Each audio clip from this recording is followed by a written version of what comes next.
All right, welcome back to Midpoint now. Consumer advocate, more than 30 years experience, nationally recognized expert security, privacy, and identity theft. Adam Levin joins us from New York. All right, Adam, let's make sure that all the voice prints are all working back and forth here. Can you hear me okay? I hear you perfectly. Outstanding. All right, we got about 3-4 minutes here. Let's go to it. Two banks doing this, JP Morgan Chase and Wells Fargo.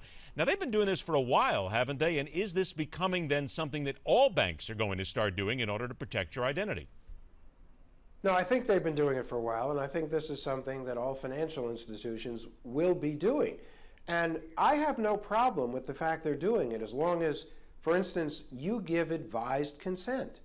And that is that they tell you not just that the conversation is being recorded for quality purposes or training purposes, or it might be monitored, but to say that the conversation is being recorded for the purpose of authenticating you.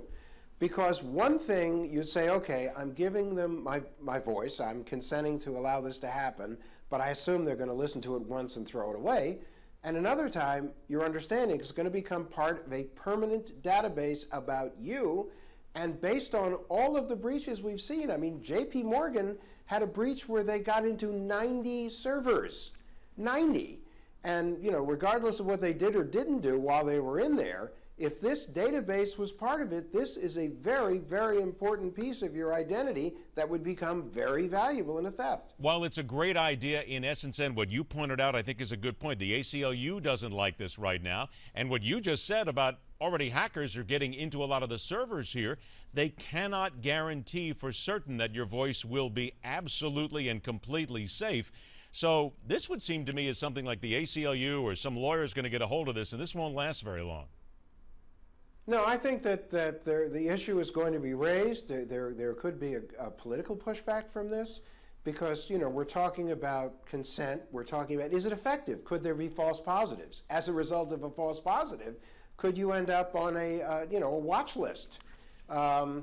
Security, we're also talking about anonymity. You know, one of the things we cherish in this country, all the way back to the times the Federalist Papers, is the fact that while we have free speech, we also have the right to speak anonymously if we choose to. I mean, Benjamin Franklin wrote as Silas Dogood. So, I mean, think of the questions about anonymity. If you're calling a crime hotline or a counseling center or you're calling a domestic abuse center, you know, you don't necessarily want to be identified. And the last thing is, in the event this is hacked, we're already adding to all of the tracking that people are going to be able to do. And this is one additional and very powerful additional tool for tracking us. I got about a minute left here, and I have a report sitting in front of me from the United Kingdom talking about a group called IDC, an analysis group that says that banks shouldn't ditch the traditional passwords despite all this biometrics.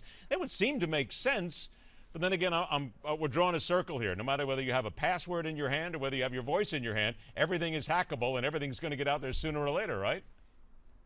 No, the truth is everything is hackable. Everything will get out there sooner or later. But because your voice can be an even clearer marker of you and who you are, it could make it easier for someone, were they to get their hands on that, to impersonate you even more effectively.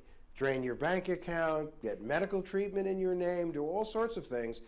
Biometrics is the future. We have to embrace biometrics. We just have to make sure that as we move to a more biometrically centric world, that the security is in place to protect those biometrics.